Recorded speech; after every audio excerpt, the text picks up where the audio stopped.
actually has trees, unlike Vardenfall. That was a clip from the Making of Oblivion documentary from E3 2005. You can forgive the guy, there's a lot of wasteland in Morrowind. It's not like the first area you start in is a swamp or anything. Oh yeah, E3 2005. We'll get to that. The Fighters Guild. They're an imperial organization dedicated to organizing the mercenaries of Tamriel. There's nothing to stop non-fighters from joining the guild like mages or assassins. Their only requirement is being able to kill stuff. Faction requirements have been removed from Oblivion. In Morrowind, they were a way of gating progress so that characters had to have skills related to their faction, which isn't as restrictive as some make it out to be. If you weren't of a fighting persuasion in Morrowind, then you could only do roughly half of the Fighters Guild quests before running into the quests with rank requirements. And more would be unlocked at the impossible requirement of reaching skill level 30 in one of the Fighters Guild skills. You only need to maintain a high level in a faction skill if you were intent on completing the end-game quests for that faction. The benefit was, in order to do a quest like, say, finding the Staff of Magnus, you had to have a magical skill at 60, so the Staff of Magnus probably wasn't going to end up in the hands of some barbarian incapable of casting magic. The Fighters Guild isn't where this rears its ugly head the worst. I mean, I didn't mention how a freshly escaped prisoner managed to beat an ex-blade in one-on-one combat in the arena, and it will get worse. Just bear in mind that as of now, the rules are made up and the ranks don't matter. The number of cities with quest givers has been reduced to 2. This is unlike Morrowind, where each major city had a guild hall with a quest giver. The free-form questing of factions from Morrowind has also been traded in for a more linear narrative. Like, say there are 2 players, one starts in Shadenhall, one starts in Anvil. Both players are going to do the same 3 quests to progress because they are literally the only quests the player is allowed to do in the Fighters Guild until those 3 are completed. Now, ideally, Oblivion should still have the advantage, as it seems like the goal was to blow Morrowind quests out of the park in terms of a direct one-on-one comparison. Less quests and more structure, but better quests. The example everyone loves is a rat problem versus exterminator. Creating one of the most subversive and creative quests I've ever seen in an RPG. Of course, Oblivion's rat quest is designed to be subversive. Like, the first quest you ever do in the Anvil Fighters Guild is a parody of the first quest you ever do for the Fighters Guild in Morrowind. Its only redeeming quality during these beginning quests is the somewhat humorous scenarios that come up every here and there, like helping a woman protect her pet rats even though it sounded like the rats were the problem. The first Fighters Guild quest most players will do in Morrowind is at the Balmora Guild Hall, where the player is contracted to take care of a rat problem. This involves killing 3 rats. In Oblivion, a rat problem entails going to a woman's house of a similar name to the woman in Morrowind, where it will be revealed that she has been keeping the rats as pets and she would like us to take care of whatever is killing them. That's right! Rats in my basement, and something has been killing them! It's horrible! My poor babies! You must do something! We kill a mountain lion and are sent with a local hunter to take out a pack of lions before killing another lion in the basement after our return. Our client then thinks that her neighbor is responsible, and we tail her to find out that she's been leaving bait near the client's basement. The goal was to draw the rats out, and coincidentally these lions were somehow getting into this, walled city. Sure. If we tell the truth, we get a free level in speechcraft. If we lie to cover her neighbor, who didn't want anybody to get hurt, we get a free level in acrobatics. Now, in terms of a comparison, I think most people would agree which quest is more interesting. However, I think the comparison is unfair. Morrowind wanted to give a quest that new players could feasibly complete, while Oblivion was more certain that players could handle the challenge because there isn't any. Morrowind's version of this quest more adequately primed players for the faction. Oblivion poisoned the well by setting the expectation for quests to be this nuanced when they generally aren't. The next quest, The Unfortunate Shopkeeper, involves just sitting in a shop and waiting for some thieves to break in. This may be a play on the generic quest The Bodyguard from Daggerfall, where you're expected to do the same basic premise. While Morrowind's next quest involves leaving town to take care of some poachers holed up in the back of a mine. Morrowind sets the expectation for what it accomplishes with quests to reasonable. A simple objective where the storytelling is emergent. Go read some forum posts about how much difficulty people have with this quest and the various ways people figured out how to handle it. Oblivion sets the expectation that its quests are going to be a step up when often they aren't. The player is also told at each step how to handle the problem, so you don't get that moment where the player realizes they can chug alcohol to improve their stats in order to fight the rats. Quillweave also won't place the meat to bait the rats until after the player goes with Pinnerus on the hunt, and the choice is somewhat bizarre as speechcraft and acrobatics are not the hallmarks of a fighter. It's the illusion of a quest with depth, and it worked because people like to talk about how much of a wonderful subversion this quest is. In order to go further, we have to talk about the writers. Oblivion did us the great favor of crediting every single writer as quest designer without a clue as to who is responsible for what quests. So unless the writers have since taken credit for their work, it's become nebulous who to attribute what work to. This was true of Morrowind as well, although with a smaller writing team, the writers themselves giving credit was far easier. An example then, the creators of various Doom and Thief levels are very well known. When you discuss those levels, a part of the analysis is understanding the people behind their creation. Yet people are willing to spend hours discussing Elder Scrolls quests without acknowledging the people responsible, to the point that Wikipedia credits Ted Peterson and Michael Kirkbride as the writers of Oblivion. Now, that's an easy mistake to make, and I believe there are two parties at fault here. Bethesda for not crediting developers properly, and the Elder Scrolls community for not better documenting sources. The writers shouldn't have to be like Emil Pagliarulo shouting from the rooftops that he created the Dark Brotherhood questline, but in the same vein, he often doesn't bring up that he's also responsible for the Arena questline, a fact that almost fell into obscurity if not for the Fallout Wiki's own archive linking to a Gamasutra article. Yes, the Fallout Wiki did more to document an Elder Scrolls quest designer than the Elder Scrolls wikis did. Bruce Nesmith's work on the Thieves Guild would have been missed if not for a Ken Rolston interview mentioning the fact offhandedly. Brian Chapin worked on the Mages Guild, and Kurt Coleman worked on the main quest, and Mark Nelson worked on the Fighters Guild, although I can only say that one with 80% certainty. In fact, I can't really say with any certainty that I won't be proven wrong on at least one of these accounts. I mean, I only figured out that Nelson worked on the Fighters Guild from the credits section of a mod on the Nexus. The nature of development at Bethesda as well makes it difficult to say just one person worked on each questline. It's more than likely multiple team members contributed to each questline, with one designer acting as the lead for that questline rather than as sole developer. But it's the best we have unless some of these developers pull a Douglas Goodall and break down who was responsible for what quests. Speaking of, Morrowind had 10 factions you could join in the conventional sense of starting at rank 1 and progressing to rank 9. The Fighters, Mages, and Thieves Guilds, the Imperial Legion and Cult, Great Houses Halalu, Redoran, and Telvanni, as well as the Tribunal Temple and Morag Tong. And 8 of those factions had the same writer. Now we have half as many factions, most of which have exclusive writers. So the transition from quantity of Morrowind to quality of Oblivion should be apparent by default, and yet it isn't, as you'll see. Before you get ahead of yourself and leave comments about fast travel, I implore you to actually listen and not just assume my argument from my position. Once you complete the 2 quests in Anvil, you now have to go to Shadenhall, or vice versa if you started in Shadenhall. This is a fantastic opportunity to discuss fast travel and the world of Oblivion. If we look at a map, we can see that we start the game here, near the Imperial City. We then went to Anvil, which is here in the southwest corner of the playable area, and now we have to go here to Shadenhall in the northeast to progress. A common defense of fast travel goes something like this. If you don't like it, just don't use it. Rolston and Nelson, who were anti-fast travel during Oblivion's development, lost the fight with Todd Howard under similar logic, and sure, if you don't use fast travel in Oblivion, then it's just like Morrowind.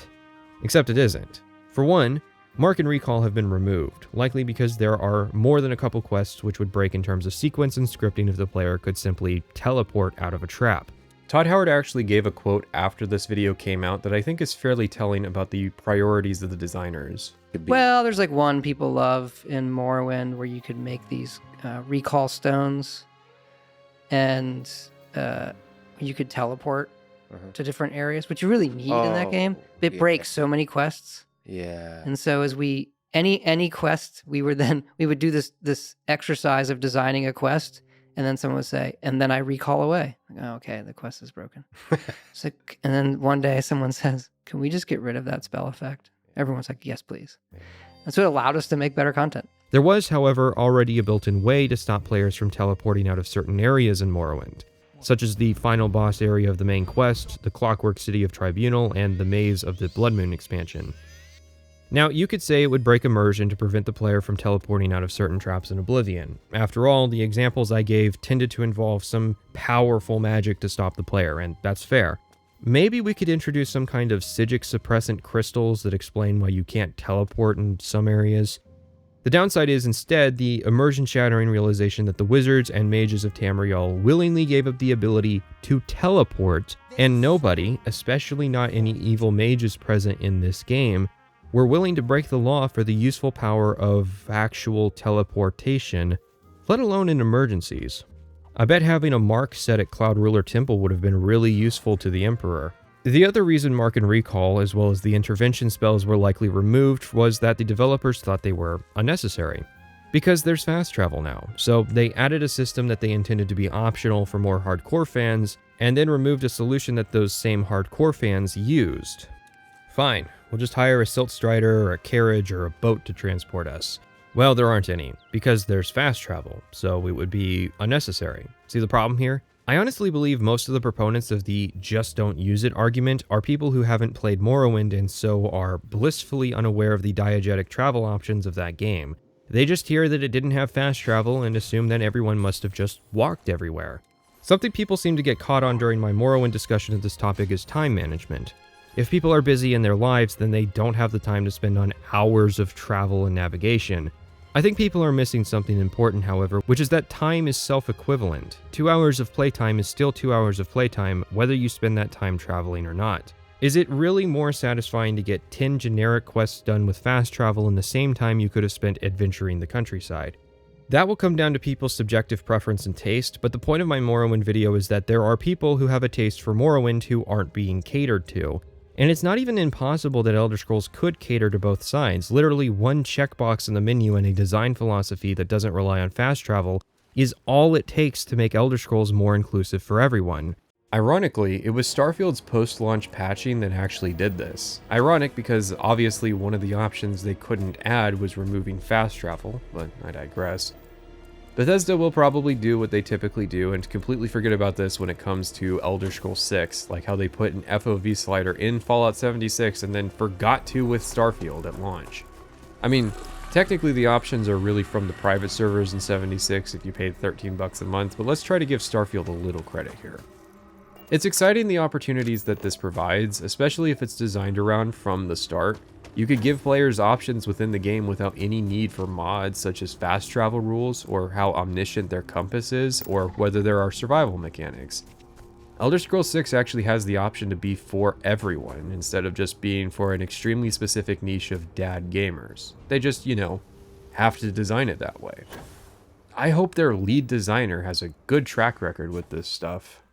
Instead, and we're quoting Gavin Carter, adding in a fast travel system to eliminate the tedium of long trips. These things are features the fan community has requested again and again. Rather than everyone getting what they wanted, features were slashed in favor of appealing to a vocal minority. Well, if you disagree and don't like microtransactions in your Fallout games, you can no longer complain. Because these are things the fan community has requested again and again to eliminate the tedium of scavenging environments. In a post-Fallout 76 world, I can see this being argued unironically. Tamriel isn't a big place post-Morrowind, and the individual provinces are especially small. The decision was made to keep the mainline games to the scale of Vardenfell, which is honestly just weird to me. Like, would anyone have complained if Cyrodiil was twice the scale to Vardenfell besides the world designers? Which is why it only takes 3 hours to fast travel from Anvil to the Imperial City. It's not even that big a deal to really make the world that much bigger because most of it was just procedurally generated and then decorated with Speedtree. Hell, there's a quest where you track down a merchant who does a round of Bravil, Skingrad, Bruma, and Leowen each week, and when a guard from outside the Imperial City comments that he attended our supposedly legendary fight with the Grey Prince, yeah, I can believe that, but I shouldn't. See, the trick you're supposed to pull is to make the world feel bigger than it actually is.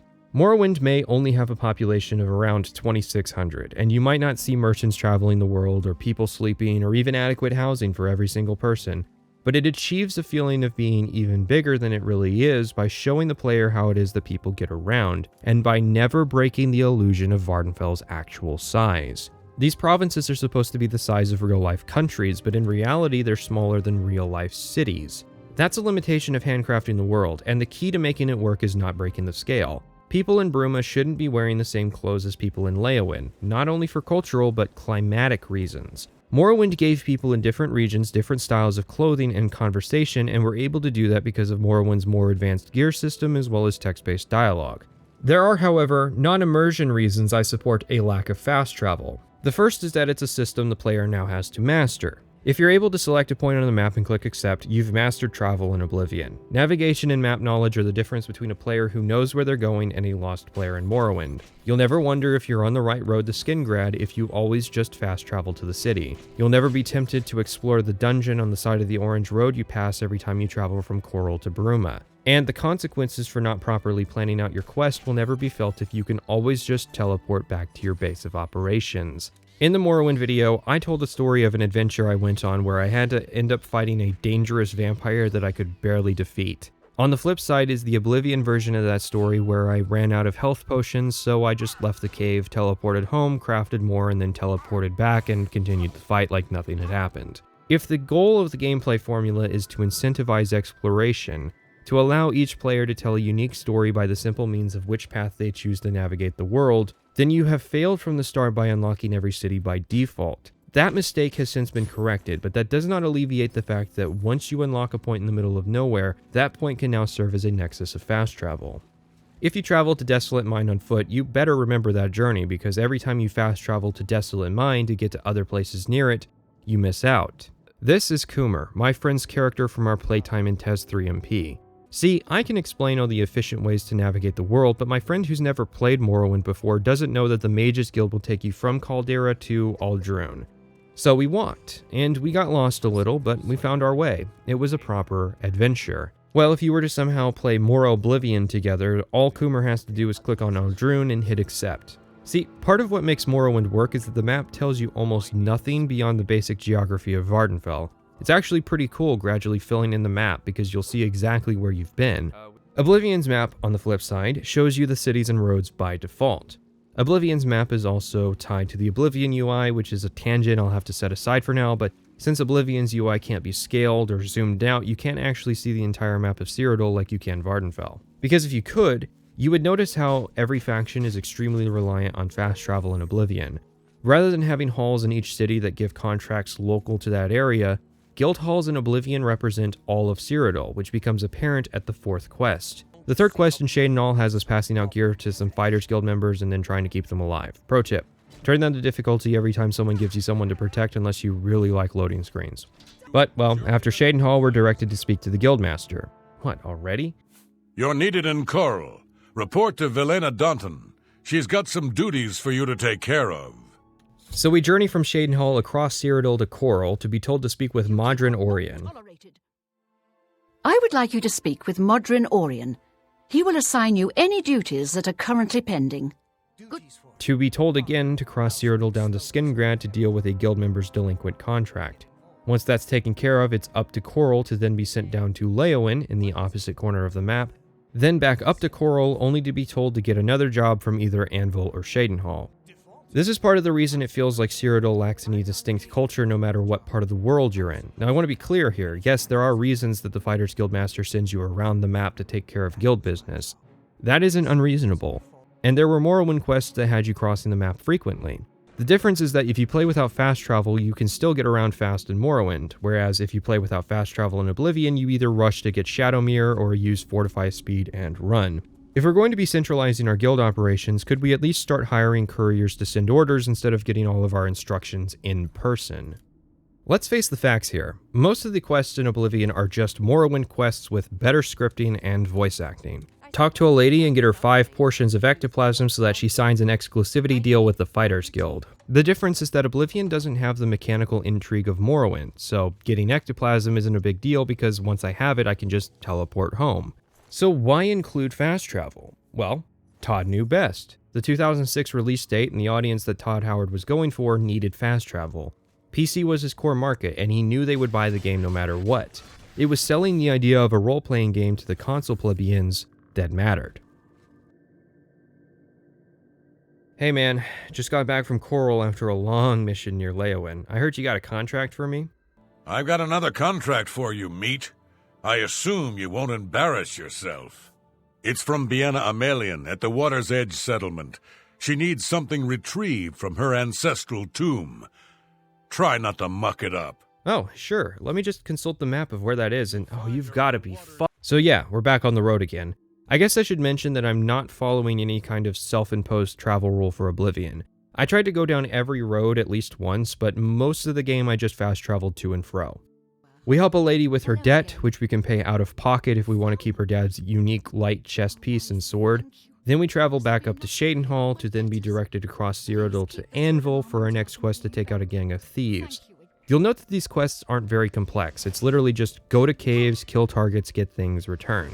The only thing that's notable about the Bosmer quest is that Maglir, the guy who defaulted on his contract back in Skingrad, is joining us for this mission. You have the choice to either rat him out or keep his secret, and it apparently doesn't come up during this outing, which is strange because you have to complete the Skingrad job to get this quest. After this, we go back up to Coral for another mission from Orion. Orion, if you aren't aware, is a reference to a Malakath quest in Morrowind where you kill a man with a similar name who was supposedly the last of his line. But in classic Malakath fashion, this wasn't the case, and apparently the super powerful helm of Orion Bearclaw was returned to Modron out of goodwill. And I guess that makes Umbra's death in the Morrowind video canon. Wait, if Orion has this super powerful helm, why doesn't he wear it later when he joins us for some field work? We're taking the son of the Guildmaster out on a contract as a morale boost, and, well, don't worry, he's essential. He has to survive this quest so that later he can die and we can suffer a meaningless demotion. See, they couldn't have risked him dying here because he would absolutely get annihilated if he wasn't flagged essential. This is the start of, oh, there he is! There's that savage troll. He's the real antagonist of the Fighters Guild, alongside his brothers Savage Ogre and Savage Minotaur. You'll see why soon enough. This game is weird in that the Savage moniker is actually supposed to indicate that they are leveled enemies rather than stronger variations on normal trolls. Anyways, we find the body of the guy we're looking for alongside a broken shield. Orion is very interested in this shield, and our reward is one of the most convoluted loot tables in Oblivion. Our next job from Orion is to go to Breville and investigate why Maglir has defaulted on yet another contract. Sure enough, it's revealed that Maglir has left the Fighters Guild to join a new mercenary organization, the Blackwood Company. Defaulted? That all you talk about? I'm Blackwood Company now. This is where that choice from earlier matters in a really stupid way.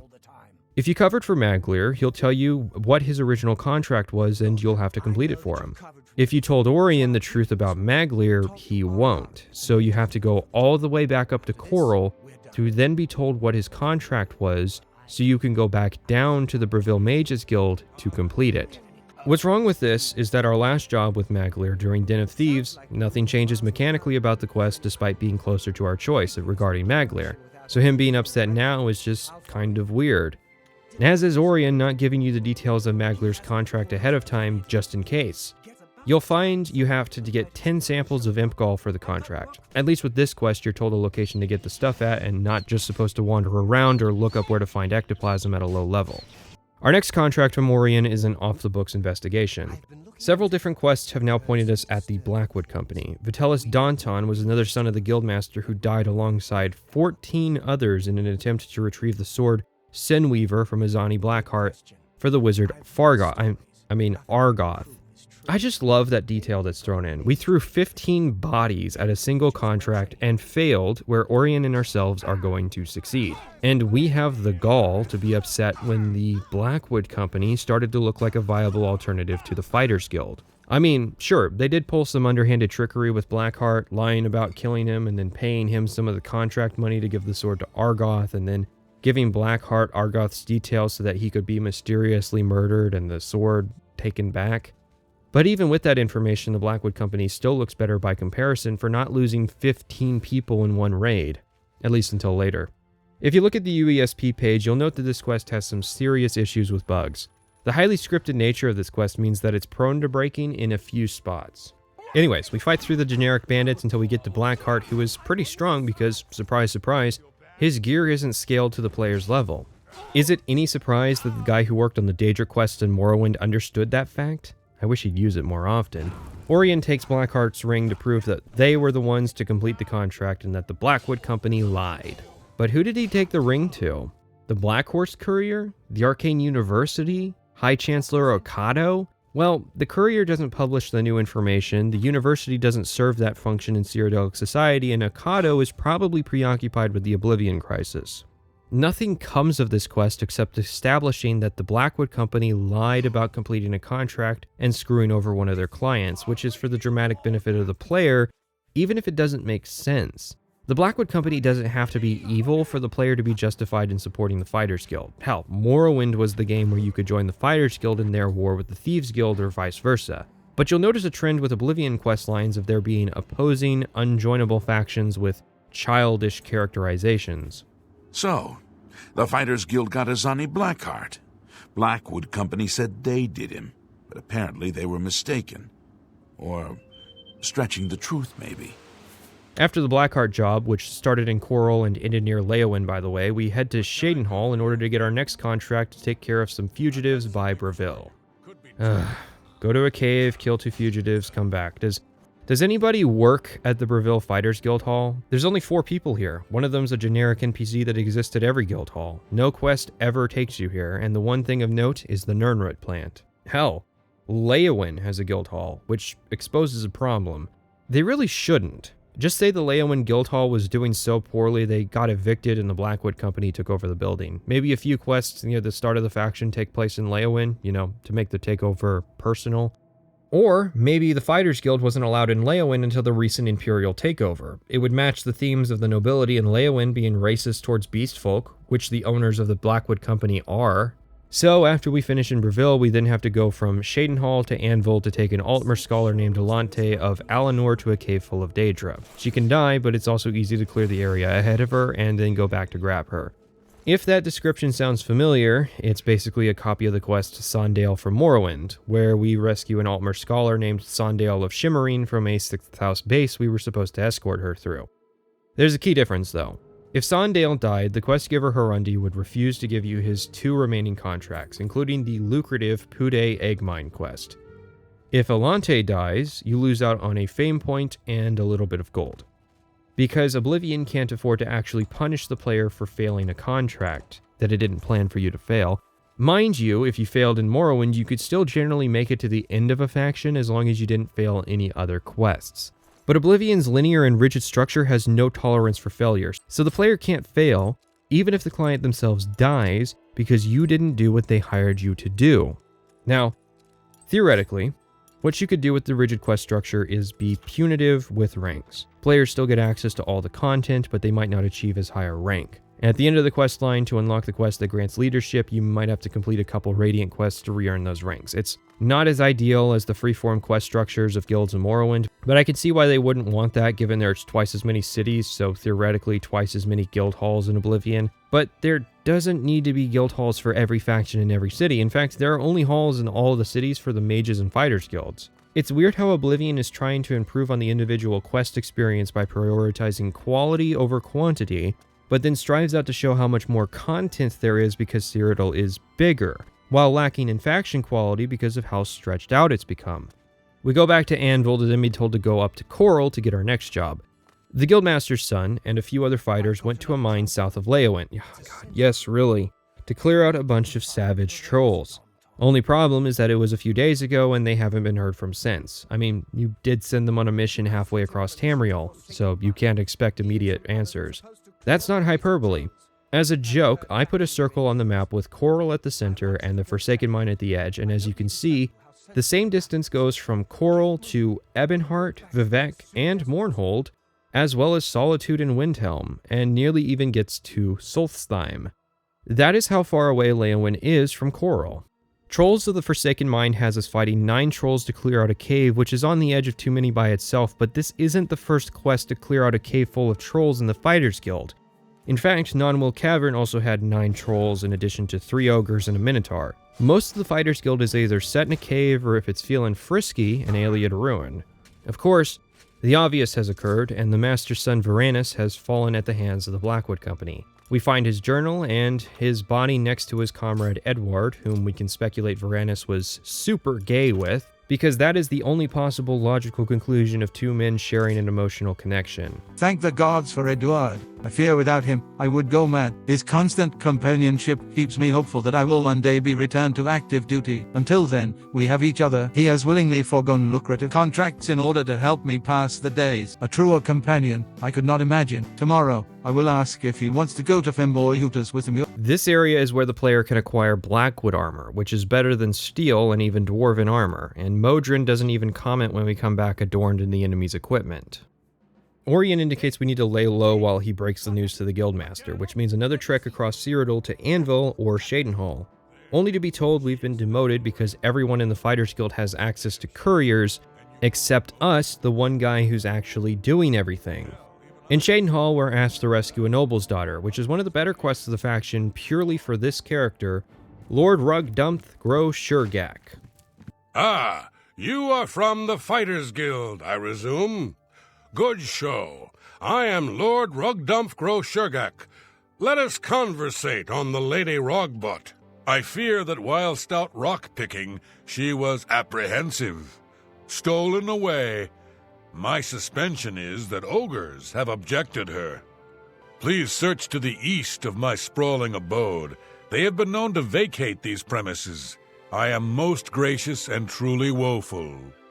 We have to save his daughter, who's hanging out with a trio of ogres, which, given the relationship between orcs and ogres in a later Malakath quest, has implications.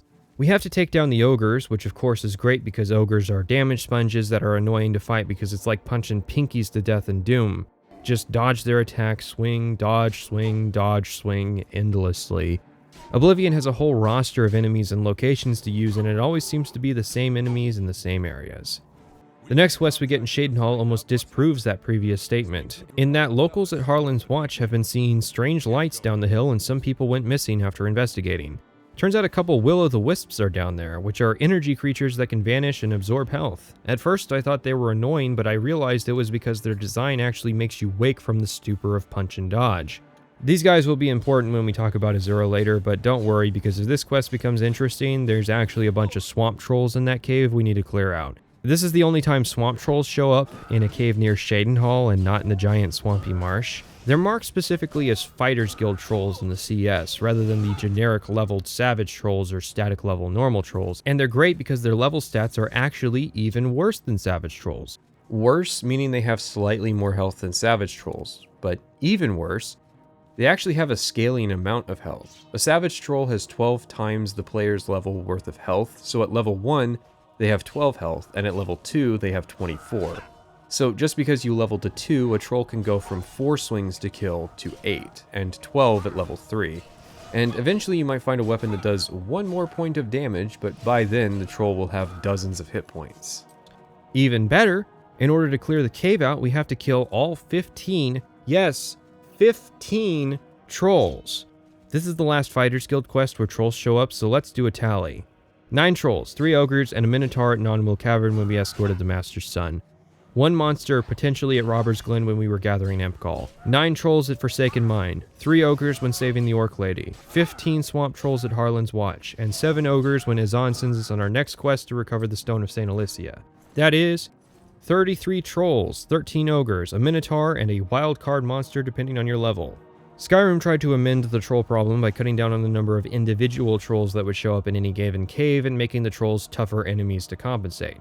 But simultaneously, Skyrim would make the same troll mistake with Draugr, so really no progress was made. Trolls aren't ever really characterized as being social creatures that like to hang out in clusters, and I certainly can't understand how they're getting the food necessary to support their populations in Cyrodiil. I do want to be clear. The Fighters Guild does have more than monster caves to deal with. There was a cave full of Daedra, which had their own problems better suited to discussion during the main quest, and there were a couple undead caves, which have their own problems better suited to discussion during the Mages Guild. The real question is, how does this stack up to the Morrowind Fighters Guild? Most of the Morrowind quests tended to revolve around fighting other humans. But this made sense somewhat, as the broader faction conflict of the Fighters Guild in Morrowind was the human conflict between the Thieves and Fighters Guild. So fighting humans makes sense given the in-game quest involved killing the leaders of one of those factions. Oblivion has a similar human conflict. This time it's the Fighters Guild versus the Blackwood Company, and not to spoil things, but it will end in a similar manner of fighting humans. Yet human enemies make up the minority of general enemies for Fighters Guild quests. Unlike Morrowind, the Cyrodiil Fighters Guild doesn't ever seem to be contracted to take care of bounties. Hell, none of the factions are actively taking steps to deal with the Cyrodiilic bandit crisis. Speaking of bandits, our next quest is to recover an artifact from the Bruma Chapel from a gang of bandits. How bandits acquired the stone isn't elaborated on, almost like they aren't going to be the main enemies of the quest, and sure enough, we use the power of the map marker to find one of the guys who stole the stone, but he is the only survivor of an ogre ambush. Recover the stone and our lost ranks are restored. Almost like losing the ranks was pointless because they don't perform the functions they did in Morrowind. Let's talk about Oblivion combat.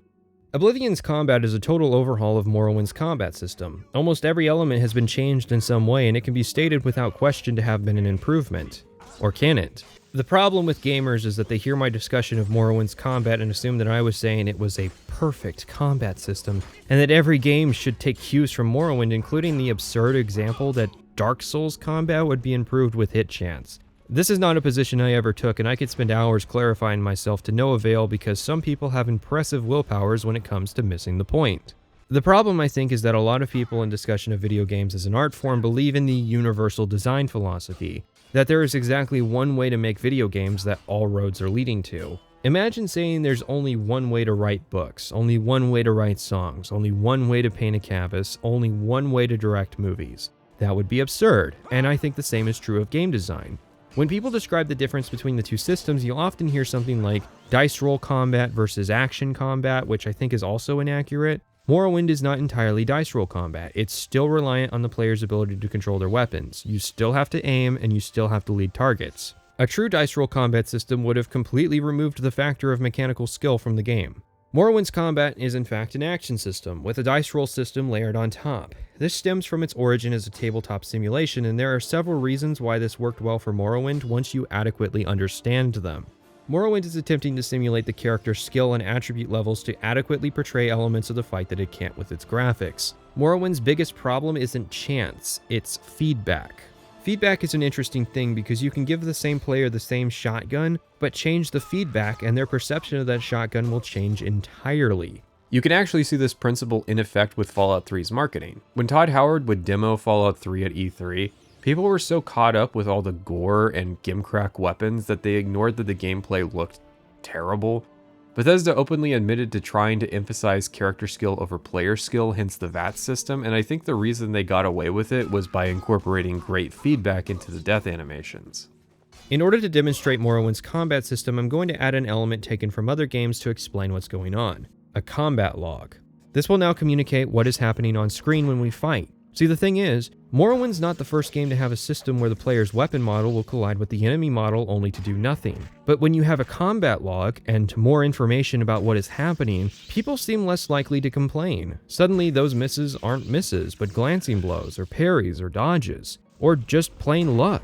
Morrowind is communicating with its combat system that this is the battle of your offensive and defensive skills against someone else's offensive and defensive skills. If you fight a master of a defensive skill, you're going to need a high offensive skill to land hits. Now, when I say that, most people will go, well, why aren't there animations for that? And I just say, look, do you know how on the wire Morrowind's development was? The system we got from Morrowind wasn't perfect, and I don't recall ever saying it was. What I do recall saying was my wish to see that system iterated upon rather than replaced. Oblivion removed hit chance. This simple change necessitated a cascade of reworks due to how hit chance was a variable in most combat equations. The goal was clear. People complained about not being able to hit stuff in Morrowind. With only a limited time to fix the system, and with a desire to increase the appeal of Elder Scrolls, the easiest way to fix that problem is to remove the mechanic entirely. If you play Morrowind with a 100% hit chance mod, I think you're doing yourself a disservice because Morrowind by itself isn't designed to progress you through a world where everything always hits. Oblivion had to hastily design a system where the player's progression improved their ability to fight, and this inevitably just meant that higher skill levels meant bigger numbers. Higher weapon skills translate to getting bigger numbers out of weapons, and higher armor skills translate to getting a bigger number out of armor. However, hit chance is just a piece of the puzzle. Strap in, we're going deeper. Fatigue was king in Morrowind. A lot of things were king actually, that's what made it interesting. But your fatigue, and more importantly, how much you've used, was a factor in a lot of equations in Morrowind, not just combat, because it makes sense. If you're out of breath, it's hard to do anything. Fatigue in Oblivion is just a damage modifier. Having low fatigue means you do less damage. You lose fatigue from swinging, and a lot of fatigue from power attacks. Fatigue regeneration has also been simplified, for no reason. Fatigue now recovers 10 points per second throughout the entire game, whereas in Morrowind, fatigue regeneration was derived from this formula. It wasn't very robust and needed a finer tuning, but it was something that could inform your build. Blocking. Blocking has been made a manual action, and this doesn't bother me. Blocking in Morrowind was derived from your skills, including the chance your character would use their shield. Now the player and AI can control when they block and can block more than their shields. Weapon directions have also been removed. This will be relevant later, but Morrowind had directional weapon attacks. Todd was very proud of this system. The only downside was that because each weapon dominated specific categories, having an option to just toggle the best weapon attacks was inevitable. Rather than fixing this, it was removed. Dodge rolls have been added. This is tied to your acrobatics, and I rarely see people use it for combat due to how unwieldy it is to use, but it's worth mentioning that they took a stab at it, if only to see how many people didn't realize there was a dodge mechanic in Oblivion. The end result of all of these changes is a combat system I would describe as spongy. I demonstrated the difference in the two systems in my Morrowind video, and I'm going to try and improve that comparison. Okay, so I'm rewriting this section because my quote improved unquote comparison was very confusing and difficult to follow.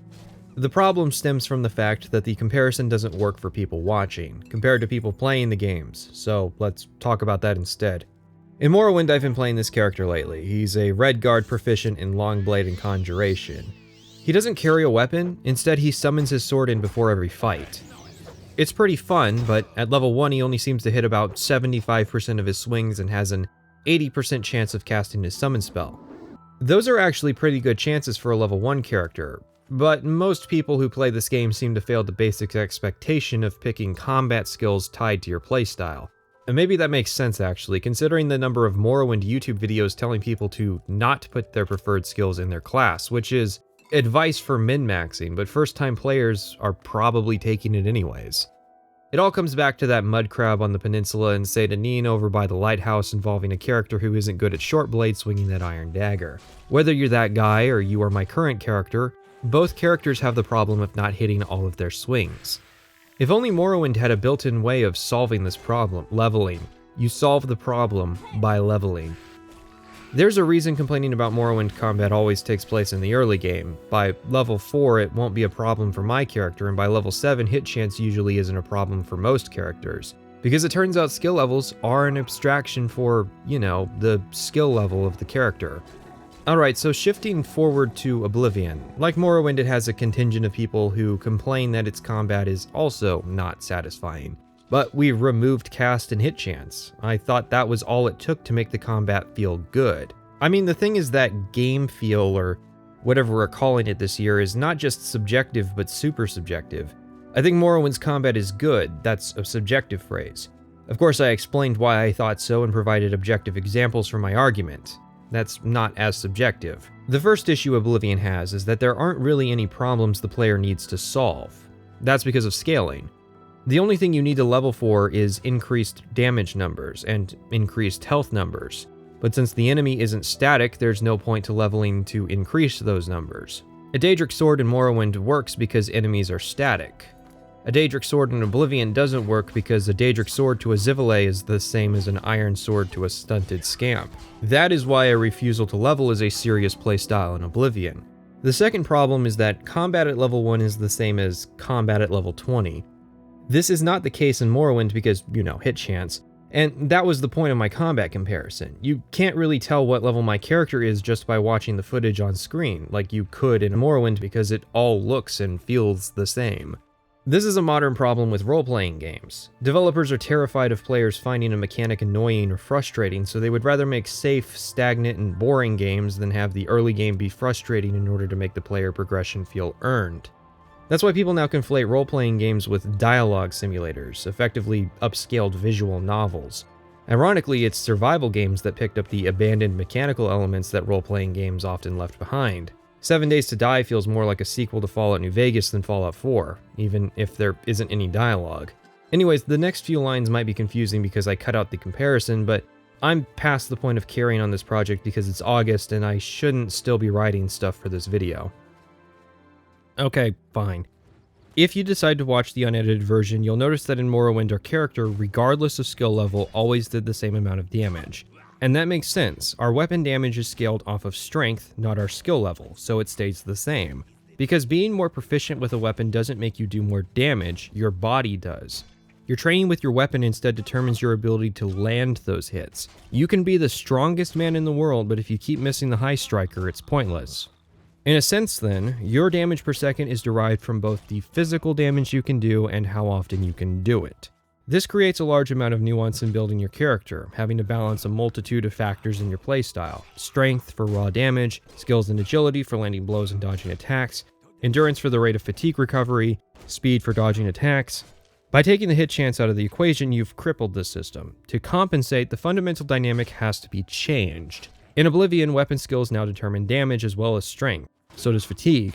Surprisingly, however, Oblivion does maintain a complicated, nuanced web because this is where scaling comes back. I told you, it affects everything. This is why I couldn't really go into detail about this topic in my Morrowind video. Alright, so in the Morrowind CS, you have this option when creating NPCs to auto-calculate stats. This takes all the basic information you give, their class, level, race, etc., and auto-calculates what their skills should be. Oblivion inherited this, but it also added level offsetting.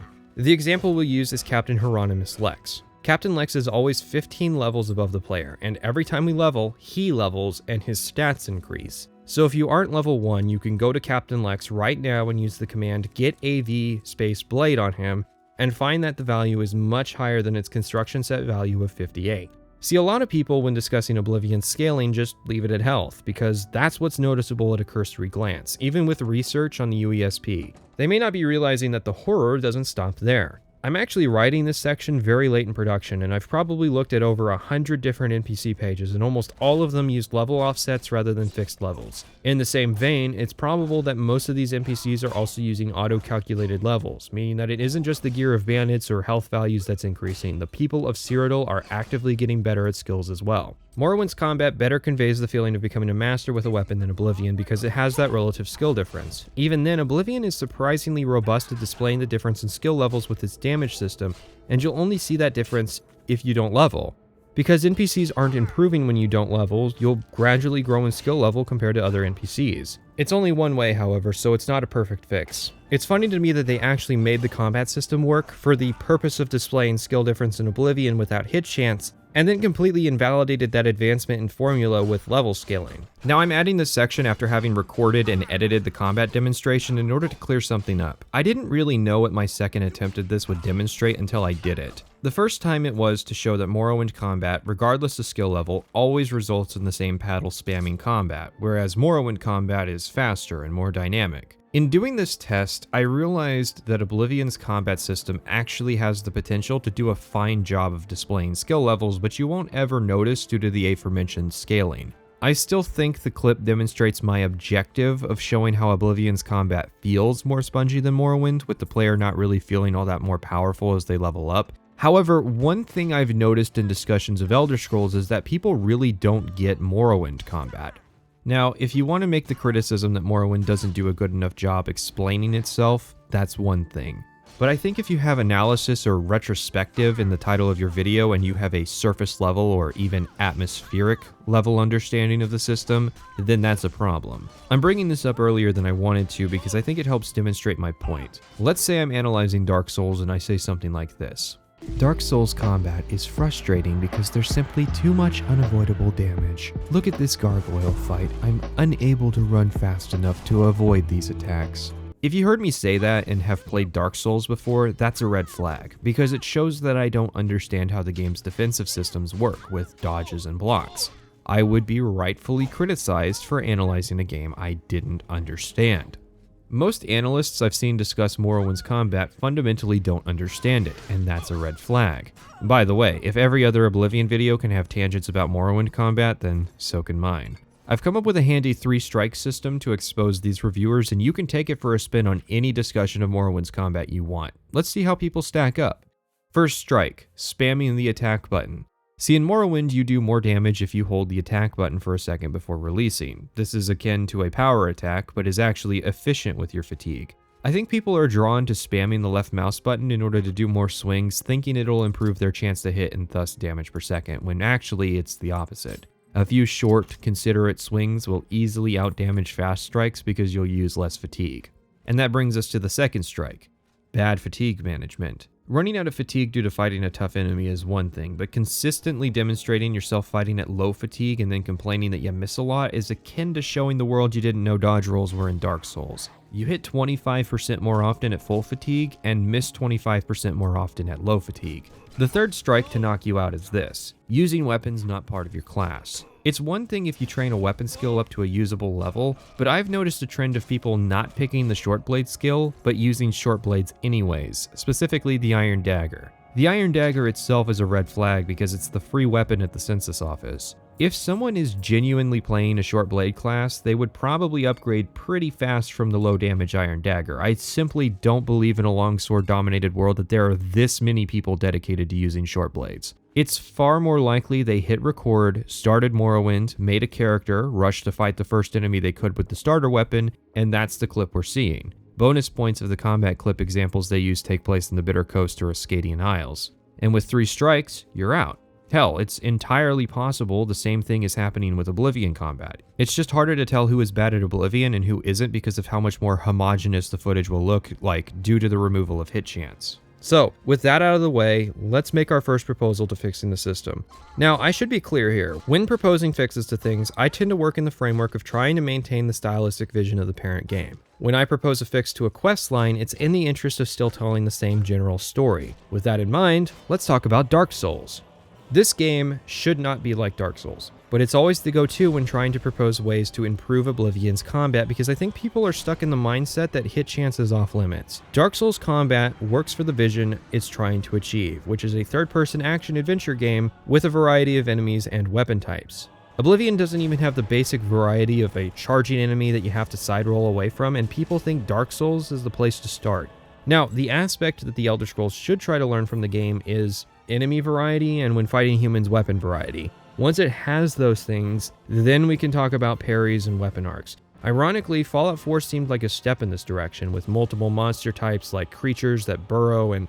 Okay, maybe that's all I remember off the top of my head, but it shows a bit of innovation. So, spitballing some ideas. We got the Minotaur who could do a big wind-up charging attack that makes him a threat in tight hallways. Maybe instead of the Minotaurs using Warhammers, we give those to the Ogres who do giant sweeping attacks. We'll steal from Skyrim and say Trolls have really powerful health regeneration that you need to use fire to stop. And maybe Imps fly up away from the enemy to keep using magic, but this costs them fatigue and they eventually float back down back into melee range when they run out. I would also make sure that Imps and Trolls don't stop showing up. So instead of fighting caves full of Minotaurs and Ogres at higher levels, you'll always have that variety in enemy types. We've taken the basic monster category and given them all really simple overhauls that brings them variety. Now let's make the Bandits and Marauders more interesting. First, we're going to bring back the 3 different attack types, chop, slash, and thrust. Each weapon has different strengths in different categories, so some swords are better at slashing than they are at thrusting, and some swords are better at thrusting than they are at slashing. But you say, won't this just inherit the best attack problem from Morrowind? Meet Mountain Blade. It has directional attacks as well as upward and downward swings, and thrusting attacks. Mordhau would also later use the model of directional attacks as well. Really, Morrowind was actually just early to the first-person melee brawler genre. So why don't people just stick to using one attack type in Mordhau? Well, while people do tend to use the same attack over and over, thrusting with pointed weapons and slashing with the others, they still have that option of switching in order to shake things up, not for themselves, but for their enemies. Maul users will often poke with their blunt weapon because it's faster than winding up a massive swing, even if it does less damage because it knocks people out of their rhythm. Swinging with a spear rather than stabbing may seem silly, but the goal is to have as big an arc as possible to improve your chances of landing a hit. While each weapon may have an ideal mode that it's strong in, the other options could have strengths as well, like making the attacks faster. Another common occurrence in Mordhau is people not being able to swing their massive claymores in tight spaces. Longsword is a bad option in close quarters.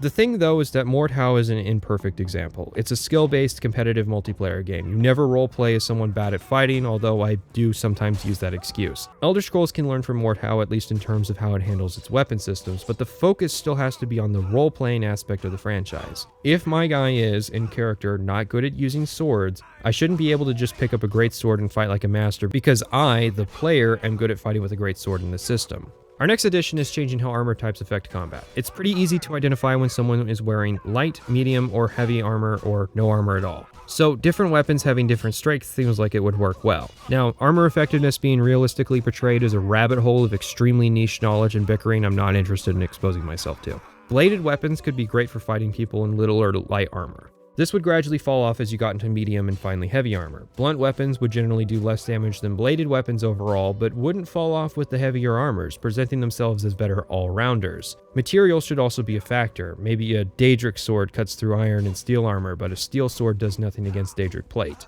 That would make Daedric blunt weapons like the Mace of Molag Bal or Volendrung more desirable, since they would be the ultimate melee tools against heavy armor. Assassins, meanwhile, would stick with blades thanks to their strength against unarmored foes. Another thing would be to add bleed effects and broken bones, but maybe that borders on feature creep right now.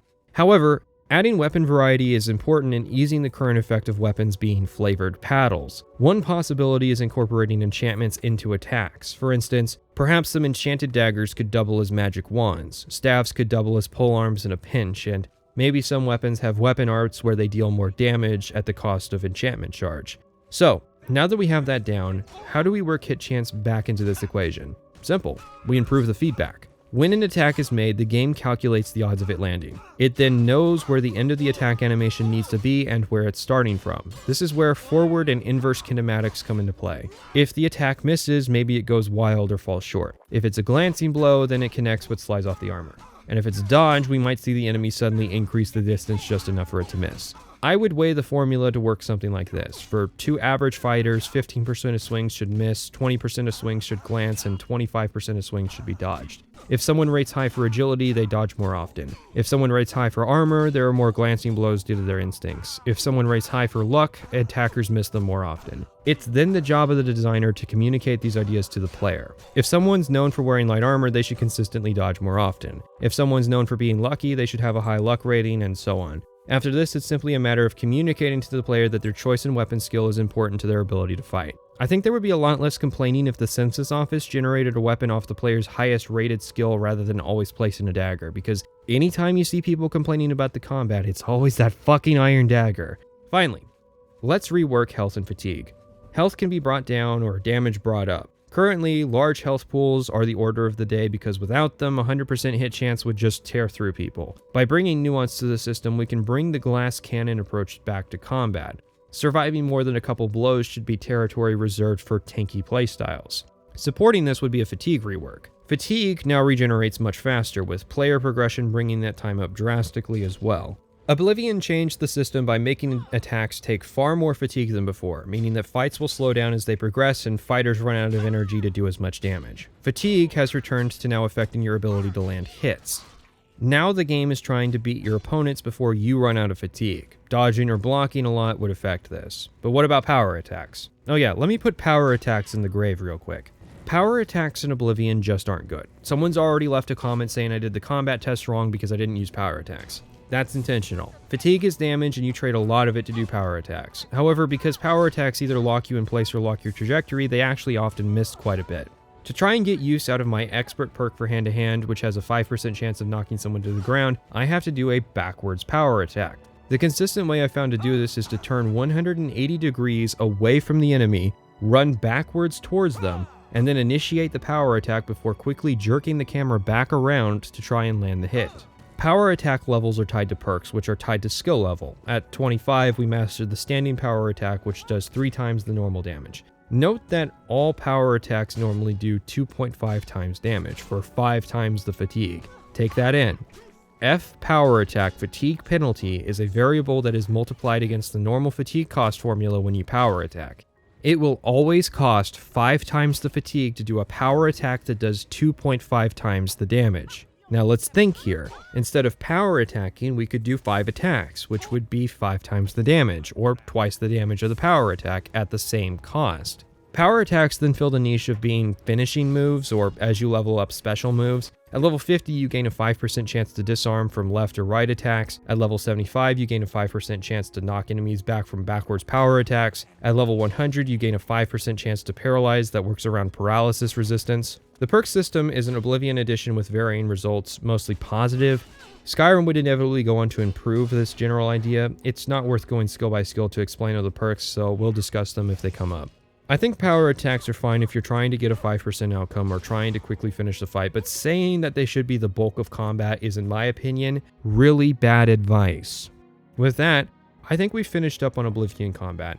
I don't know if my proposed system is superior because it's pretty easy to let the ideas guy in me get ahead of myself with proposals. However, I do think that Elder Scrolls would do nothing but benefit from having a system with more depth. You can make it accessible and easy for people to play with, but playing on the higher difficulty should necessitate a level of mechanical skill with the system.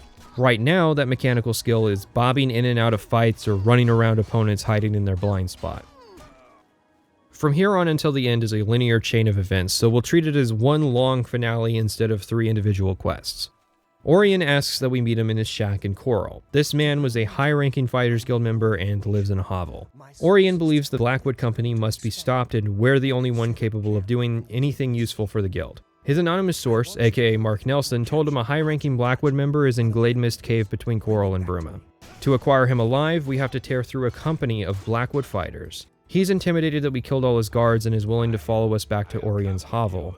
We have to pass through the gate, man, not even gonna call for guards to arrest us.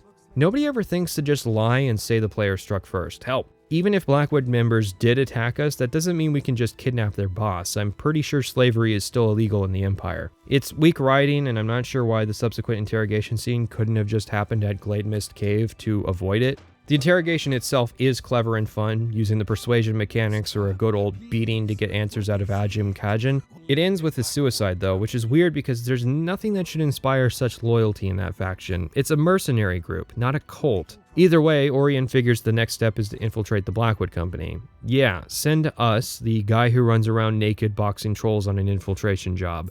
Jedum Z is skeptical, but we lie our way through because player choice is an illusion. We follow him to the training area where we receive our first mission, but we need to take some hist sap before we head out. And this is where the game completely and utterly broke, even with the unofficial patch, as Jedum Z walks out, locking the door behind him but forgetting to give me the sap. The scripting is actually broken, so the game is completely and utterly soft-locked even with access to the console, which is only the second time I've had a game break at such a fundamental level. The first time being after I shot a settler in the Minutemen path of Fallout 4. There's a few problems here. This is one of those moments where the designers can't let the players have teleportation magic, because it would break the sequence to have the player discover the secret and be able to escape. This is exactly the type of scenario Bethesda wanted to be able to force players into that necessitated cutting the recall spell from the game. This is the better content that removing that mechanic facilitated. The player is being strong-armed into taking the his sap. You can't avoid it and you can't escape it. Killing the other trainees won't work, and you won't ever be able to escape. The Blackwood Company is content with locking you in their basement for the rest of time and waiting until you take that sap. They do the same thing with the hazing scene in Skyrim's Companions faction, where the game isn't prepared for the player to say no beyond simply locking off the content, which is fine if the faction in question isn't the primary combat faction of the game. Morrowind, for example, could theoretically get away with doing something like this because the player still has other options for factions to go do. What's funny is, Morrowind generally avoided putting the player in situations where the rules for the character they're playing would come in conflict with factions. I would point to Crassius Curio, but hell, sexual favors are perfectly in line with a Holau character. The Fighters Guild is by design one of the morally good factions in Oblivion, so presenting no path for the player beyond this trap is just bizarre. So we reload the save and try again. This time the scripting doesn't break and we head out. We arrive at Water's Edge and take out our targets, goblins who have taken over the village. Once it's done, or if we leave the area like a punk, we wake up at Orion's house, which is impressive given Water's Edge is near Leowyn and Modron lives in Coral. He then sends us back down to Water's Edge to find out what really happened, which, as it turns out, the village has been slaughtered.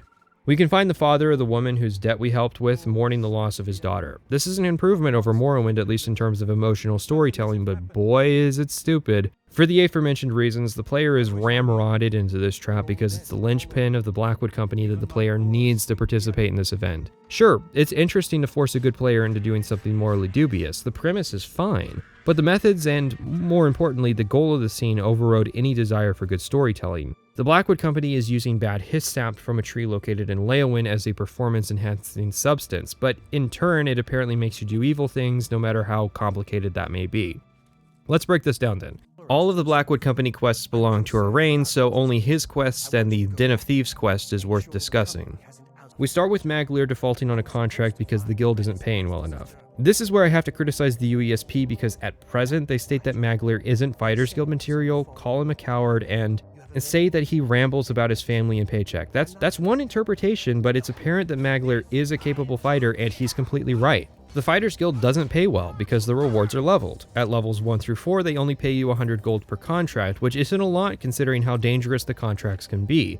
500 gold at level 20 may seem like a lot, but the cost of equipment go up more than the payouts at level brackets, so in reality, you're being paid relatively less than at lower levels. If you're a normal person trying to ply your trade as a mercenary, these wages will barely cover the cost of life-saving equipment, let alone other expenses, especially if you have a family like Maglir does. It's little wonder that only psychopaths like us are able to survive contracts at all, considering how many Fighters Guild members likely died due to chronically being underpaid. Drunken Disorderly is another quest with delinquent Fighters Guild members, which they attribute to the Blackwood Company stealing all of their contracts. This is where the player will probably first hear of the company if they aren't reading the Black Horse Courier. We then take the Master's son to find a missing farmer and find a Blackwood Company shield by his corpse. How and why did the Blackwood Company kill Galta's Previa? How? Because the cave is still full of monsters, and why? Because the cave is full of monsters, so they clearly didn't have a contract to be there, and Previa is a farmer, so there's no point in killing him. The only explanation is maybe Galtus was a Blackwood recruit, but that wouldn't explain why he was looking for gems in a cave so far from Leowen. After this is Den of Thieves, the quest where we go with Maglir to take care of some Bosmer. This quest is weird because, as I've stated, Maglir won't bring up if you route him out in the first quest, and here he is being at least content with participating in a contract. He'll complain at the lack of direction, but that's a valid criticism of the guild not doing the investigation for us and simply sending us out to do the fighting part of the contract. After this is more unfinished business where Maglir leaves the guild to join the Blackwood Company. This isn't unreasonable. They are getting better contracts and they're even equipping him with Blackwood armor, an improvement over his former iron gear. The only thing that's wrong here is that Maglir didn't finish his contract, and really, the only thing that's wrong is that Maglir didn't tell anyone he wasn't going to finish his contract. He's not obligated to do so, given that he left the Fighters Guild. So at worst, Maglir was unprofessional in airing what were otherwise valid grievances with the guild and joined another organization that paid better and provided equipment. Azani Blackheart is where the faction takes a turn. Vitelis Daunton, the guildmaster's other son, died alongside 14 others trying to retrieve a sword from Blackheart. His death is the reason Varanus stopped being sent out on jobs, and is stated to be the reason Velena Daunton has been running the guild into the ground. The Blackwood Company claimed they did the contract before Argoth mysteriously died, and it's revealed that Blackheart is still alive. However, and this is important, nothing here points at the sap. In fact, nothing up to this point has ever pointed to the sap. It's simply shady dealings, and it's shady dealings we have to take Modron Orion's word on. I draw Orion into question because there's a great deal of information that he has access to that the player doesn't. Another thing is the question of how Blackwood Company got their hands on so many contracts that the Fighters Guild already received. Did they just show up at Argoth's house out of the blue, sword in hand, and turn in the job? Or were they hired by Azani to do so? Because there is an important distinction there. If Argoth can hire the Fighters Guild to retrieve a weapon from Blackheart, why shouldn't Blackheart hire the Blackwood Company to take care of someone who basically contracted hitmen against him? Argoth doesn't speak for the Imperial government, so can anyone just put in a contract to kill people with bounties? Sure, it seems underhanded because the Blackwood Company played a client for financial gain, but all we have to go on is assumptions by Orion that Argoth hired the Blackwood Company. We're shown multiple times clients of magical dispositions stating that they prefer to hire the Fighters Guild. Simply put, there's no clear answer here, beyond the fact that his sap isn't a sufficient excuse to explain the Blackwood Company in this situation. Then, Varanus Daunton dies at the Forsaken Mine. They took on a contract to take care of some trolls, however it becomes apparent they were attacked by Blackwood Company who killed troll and Fighters Guild warriors alike and then left. The clear implication is that they were affected by the Hiss sap, likely seeing the Fighters Guild members as trolls. However, question. Who made this contract and why did they hire both the Fighters Guild and the Blackwood Company to do it? That's like hiring two different electricians to wire the same outlet. Surely the Fighters Guild would have some kind of exclusivity clause in their contract prior to Daunton running the guild into the ground. And here's the thing. If you hire a contractor to do a job and then some random guy shows up, says he found the mangled corpse of the original contractor, so he completed the job instead, you aren't obligated to pay that random person because they weren't who you contracted to do the job. Rather, you're obligated to call the police because they're likely a murderer. So, were Ajum Kajin's guards under the effect of the Hiss sap? We didn't find any bottles of sap empty or filled. Are the Blackwood Company members even aware that they've been hallucinating enemies and doing immoral things under the influence of the sap, or is that just their initiation process? And that, guys, brings us back to where we were. Simply put, this revelation can only be described as really stupid. It recontextualizes exactly one quest, and said quest didn't need recontextualization. If Trolls of the Forsaken Mine was a Morrowind quest, it would have gone like this. The Fighters Guild was wiped out at the mine, and there are several leading theories. It's possible Viranus started a fight with the Blackwood Company when they showed up. It's possible the Blackwood Company struck because they recognized that he was the son of the Fighters Guild leader. Maybe they showed up explicitly because they knew he would be there. Or maybe they were under the influence of his sap. There were several conflicting journals that could be found on site, with each faction speculating about the motives of the other. Oh, and Blackwood Company would be a joinable faction. Instead, they're a vaguely evil faction under the influence of drugs, and this is grounds for us to go to their headquarters and wipe them out to a man, murdering every single person involved. Where's the law on this matter? Orion isn't even a member of the Fighters Guild anymore. He got expelled after Viranus died. We're doing this under the table, and I'm pretty sure Officer Wes Johnson isn't going to be impressed with the excuse that it was for the good of the Fighters Guild. The canonical new leader of the Fighters Guild should be serving time pending execution for the murder of all of these people, including Maglir. Yes, Maglir shows up to fight, which is just the cherry on top.